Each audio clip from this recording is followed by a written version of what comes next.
नमस्कार मित्रों, स्वागत है आपका सनातन सार कथा अमृत पर।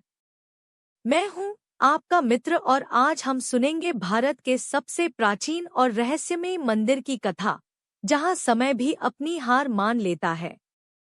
क्या आप जानते हैं कि समुद्र के किनारे खड़े एक स्तंभ पर लगा तीर आज भी दक्षिण ध्रुव की ओर इशारा करता है? प्राचीन ऋषियों को यह कैसे ज्ञान था कि यहाँ से दक्षिण ध्रुव तक पृथ्वी का कोई भूभाग नहीं है?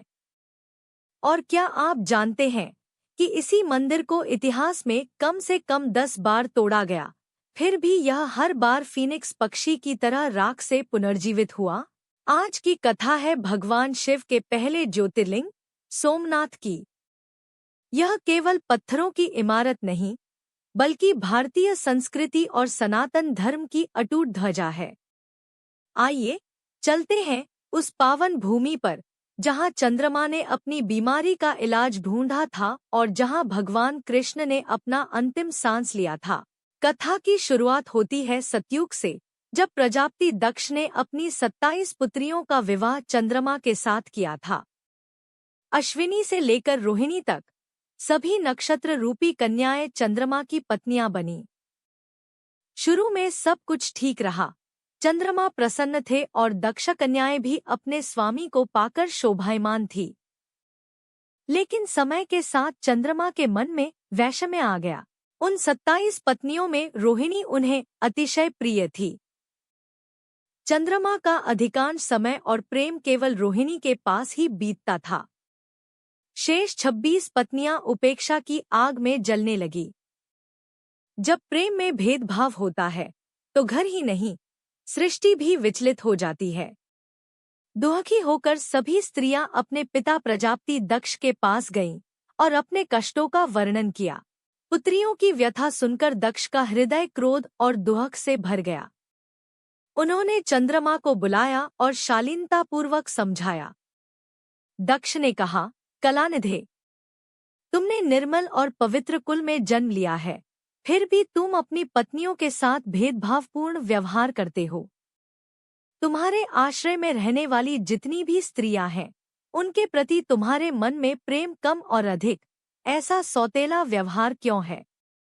जो व्यक्ति आत्मीयजनों के साथ विषमतापूर्ण व्यवहार करता है, उसे नरक में जाना पड़ता है। लेकिन प्रबल भाव और रोहिणी के प्रति आसक्ति के कारण चंद्रमा ने अपने ससुर की बात नहीं मानी। उन्होंने दक्ष की अवज्ञा की। तब दक्ष ने क्रोधित होकर उन्हें शाप दे दिया।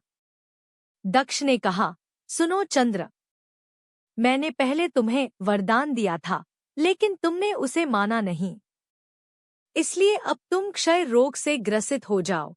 शाप की घड़ी में देर नहीं लगती।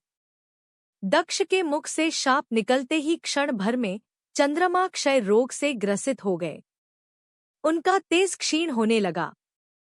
चंद्रमा के क्षीण होते ही सृष्टि में हाहाकार मच गया। रातें अंधेरी हो गईं, पौधे मुरझाने लगे और सभी देवगण तथा ऋषिगण चिंतित हो गए। परेशान चंद्रमा ने अपनी अस्वस्थता की सूचना इंद्र आदि देवताओं और वशिष्ठ आदि ऋषियों को दी। सभी की सहायता के लिए देवता और ऋषिगण ब्रह्मा जी की शरण में गए। ब्रह्मा जी ने उन्हें समझाया कि दक्ष के निर्णय को पलटा नहीं जा सकता, कर्मों का फल भुगतना ही पड़ता है। लेकिन उन्होंने एक उपाय बताया। ब्रह्मा जी ने कहा, चंद्रमा देवताओं के साथ कल्याणकारक शुभ प्रभास क्षेत्र में चले जाएं। वहां विधिपूर्वक मृत्युंजय मंत्र का अनुष्ठान करें और भगवान शिव की आराधना करें। ब्रह्मा की आज्ञा पाकर चंद्रमा देवमंडल सहित प्रभास क्षेत्र में पहुंच गए। वहां चंद्रदेव ने मृत्युंजय भगवान की अर्चना वंदना प्रारंभ की। यह कोई साधारण पूजा नहीं थी। चंद्रमा ने 6 महीने तक निरंतर तपस्या की। उन्होंने वृषभ ध्वज का पूजन किया और 10 करोड़ मृत्युंजय मंत्र का जप तथा ध्यान किया। वे स्थिर चित्त से वहां निरंतर खड़े रहे। उनकी इस उत्कट तपस्या से भक्तिवश भगवान शंकर प्रसन्न हो गए। शिवजी प्रकट हुए और बोले, चंद्रदेव, तुम्हारा कल्याण हो। तुम जिसके लिए यह कठोर तप कर रहे हो, उस अपनी अभिलाषा को बताओ। मैं तुम्हारी इच्छा के अनुसार तुम्हें उत्तम वर प्रदान करूंगा। चंद्रमा ने हाथ जोड़कर विनयपूर्वक कहा, देवेश्वर, आप मेरे सब अपराधों को क्षमा करें और मेरे शरीर के इस क्षयरोग को दूर कर दें। भगवान शिव ने वरदान दिया, चंद्रदेव, तुम्हारी कला प्रतिदिन एक पक्ष में क्षीण रहेगी, जब तक दूसरे पक्ष में प्रतिदिन वह निरंतर बढ़ती रहेगी। इस प्रकार तुम स्वस्थ और लोक सम्मान के योग्य हो जाओगे। शिव का कृपा प्रसाद प्राप्त कर चंद्रदेव प्रसन्न हो गए। उन्होंने भक्तिभावपूर्ण शंकर की स्तुति की। निराकार शिव उनकी दृष्टि भक्ति को देखकर साकार लिंग रूप में प्रकट हो गए। प्रभास क्षेत्र के महत्व को बढ़ाने और चंद्रमा के यश का विस्तार करने के लिए स्वयं सोमेश्वर कहलाने लगे। चंद्रमा के नाम पर ही ये भगवान शिव संसार में सोमनाथ के नाम से प्रसिद्ध हुए। यह केवल पौराणिक कथा नहीं, बल्कि इतिहास के पन्नों में दर्ज एक अमर गाथा है। सोमनाथ मंदिर को इतिहास में कम से कम 10 बार तोड़ा गया। 1024 में महमूद गजनी ने 5000 साथियों के साथ हमला किया था। उस समय मंदिर के अंदर 50,000 लोग हाथ जोड़कर पूजा अर्चना कर रहे थे। प्रायः सभी का कत्ल कर दिया गया। 1026 में शिवलिंग को खंडित किया गया, लेकिन श्रद्धा को तोड़ा नहीं जा सकता। 815 ईस्वी में प्रतिहार राजा नागभट्ट ने मंदिर का तीसरा पुनर्निर्माण कराया। 1297 में अलाउद्दीन की सेना ने फिर शिवलिंग को खंडित किया। 1395 में मुजफ्फर शाह और 1413 में अहमद शाह ने मंदिर को तोड़ डाला। औरंगजेब ने 1665 और 1706 में 2 बार मंदिर को तोड़ा। हर बार मंदिर गिरा, लेकिन हर बार यह पुनर्निर्मित हुआ। 1706 में महारानी अहल्याबाई होलकर ने मंदिर का पुनर्निर्माण कराया। स्वतंत्रता के बाद भारतीय स्वाभिमान को जागृत करते हुए सरदार वल्लभभाई पटेल ने यहाँ भव्य मंदिर का निर्माण कराया। सोमनाथ मंदिर निर्माण में पटेल का बड़ा योगदान रहा। 8 मई 1940 को दिल्लीजय सिंह ने मंदिर की आधारशिला रखी और 11 मई 1951 को भारत के प्रथम राष्ट्रपति डॉक्टर राजेंद्र प्रसाद ने ज्योतिर्लिंग स्थापित किया। 1962 में नवीन सोमनाथ मंदिर का निर्माण पूर्ण हुआ। आज का सोमनाथ मंदिर गर्भगृह, सभा मंडप और नृत्य मंडप 3 प्रमुख भागों में विभाजित है। इसका शिखर 150 फुट ऊंचा है। शिखर पर स्थित कलश का भार 10 टन है और इसकी ध्वजा 27 फुट ऊंची है। लेकिन इसकी सबसे बड़ी विशेषता यह है कि यहाँ भूगर्भ में यानी भूमि के नीचे सोमनाथ लिंग की स्थापना की गई है। भूगर्भ में होने के कारण यहाँ प्रकाश का अभाव रहता है। यह एकमात्र ऐसा ज्योतिर्लिंग है। पुराण की एक विशेष कथा के अनुसार भगवान ब्रह्मा ने पृथ्वी को खोदकर प्रभास क्षेत्र में मूंगे के अंडे बराबर स्वयंभू शिवलिंग सोमनाथ के दर्शन किए थे। उसके बाद उन्होंने उस लिंग को कुशा तथा मधु से ढांककर उस पर ब्रह्मशिला रख दी थी। उसी ब्रह्मशिला के ऊपर ब्रह्मा ने सोमनाथ के बृहदलिंग की प्रतिष्ठा की थी।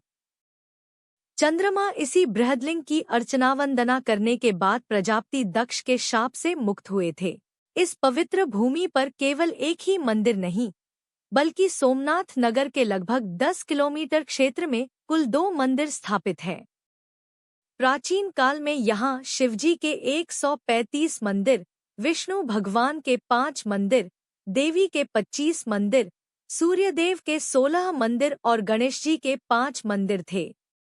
मंदिर न एक के प्रांगण में हनुमान जी मंदिर, पद्म विनायक, नवदुर्गा खोडियार, महारानी अहल्याबाई होलकर द्वारा स्थापित सोमनाथ ज्योतिर्लिंग, अहलेश्वर, अन्नपूर्णा, गणपति और काशी विश्वनाथ के मंदिर स्थित हैं। यहाँ के तीर्थ स्थल भी अत्यंत महत्वपूर्ण हैं। प्राची त्रिवेणी नगर के द्वार से लगभग 2 किलोमीटर की दूरी पर है। रास्ते में ब्रह्माकुंड नामक बावड़ी और आगे चलने पर आदिप्रभास तथा जलप्रभास नामक 2 कुंड हैं। हिरण्या, सरस्वती और कपिला नाम वाली 3 नदियां नगर से पूरब की दिशा में समुद्र में जाकर मिलती हैं। एक और पवित्र स्थल है देहोत्सर्ग तीर्थ। यहाँ सूर्य भगवान का मंदिर है और आगे चलने पर हिंगलाज भवानी और महादेव सिद्धनाथ का मंदिर एक गुफा के भीतर स्थित है। मान्यता है कि यहाँ से बलदेव जी शेष रूप धारण करके पाताल में गए थे। भगवान श्री कृष्ण को जब भालक तीर्थ में बाण लगा था, उसके बाद वे यहाँ पर आ गए थे और फिर अंतर्ध्यान हो गए थे। कल्पभेद की कथा के अनुसार श्री कृष्णचंद्र के शरीर का यहीं अग्नि संस्कार किया गया था। यादवस्थली हिरण्या नदी के किनारे है, जहाँ मान्यता है कि आपस में लड़ते रहे यादवगण नष्ट हो गए थे। बाणतीर्थ में शशिभूषण महादेव का प्राचीन मंदिर है। भालक तीर्थ में भालुपुर गांव के पास एक पीपल वृक्ष है जिसे मोक्ष पीपल कहा जाता है। प्रसिद्धि है कि इसी वृक्ष के नीचे बैठे श्री कृष्णचंद्र को उनके चरण में जरा नामक व्याध ने बाण मारा था। अब आते हैं इस तीर्थ के चमत्कारी लाभों की बात पर। शिव महापुराण में वर्णित है कि सोमनाथ भगवान की पूजा और उपासना करने से उपासक भक्त के क्षय तथा कोढ़ आदि रोग सर्वथा नष्ट हो जाते हैं और वह स्वस्थ हो जाता है। यहाँ के चिकुंड कुंड में बिना नागा किए 6 माह तक स्नान करने से क्षय आदि दुस्साध्य और असाध्य रोग भी नष्ट हो जाते हैं। यह पापनाशक तीर्थ कहलाता है। शास्त्रों में कहा गया है कि मनुष्य जिस किसी भी भावना या इच्छा से इस परम पवित्र और उत्तम तीर्थ का सेवन करता है, तो वह बिना संशय ही उसे प्राप्त कर लेता है। जो व्यक्ति इस पवित्र स्थल को छोड़कर पृथ्वी पर अन्यत्र मरता है, उसे वह फल नहीं मिलता जो यहाँ मरने से मिलता है। शुद्धात्मा व्यक्ति यहाँ मृत्यु के बाद स्वर्ग में महिमा मंडित होता है। जो नर सोमलिंग को देखता है, वह सभी पापों से मुक्त हो जाता है और मनोभीष्ट फल पाकर मृत्यु के बाद स्वर्ग को प्राप्त करता है। यह मंदिर केवल पूजा का स्थल नहीं, बल्कि हमारे स्वाभिमान का प्रतीक है। आज पुनः भारतीय संस्कृति और सनातन धर्म की ध्वजा के रूप में सोमेश्वर ज्योतिर्लिंग सोमनाथ मंदिर के रूप में शोभायमान है। चैत्र, भाद्र और कार्तिक माह में यहाँ श्राद्ध करने का विशेष महत्व है। मित्रों, सोमनाथ की कथा हमें 2 बड़े संदेश देती है। पहला, प्रेम में वैषम्य नहीं होना चाहिए। चंद्रमा को केवल इसलिए कष्ट भुगतने पड़े क्योंकि उन्होंने अपनी पत्नियों में भेदभाव किया। दूसरा, चाहे परिस्थितियां कितनी भी विषम क्यों न हो, यदि तपस्या और श्रद्धा दृढ़ हो, तो भगवान शिव स्वयं रक्षक बनकर आते हैं। जैसे यह मंदिर बार बार टूटा, लेकिन हर बार और भी भव्य रूप में खड़ा हुआ। अगर आपको यह पावन कथा पसंद आई हो, तो सनातन सार कथा अमृत चैनल को सब्सक्राइब करें और वीडियो को लाइक करें। अपने परिवार और मित्रों के साथ इस पवित्र कथा को साझा करें। जय भोलेनाथ, जय सोमनाथ।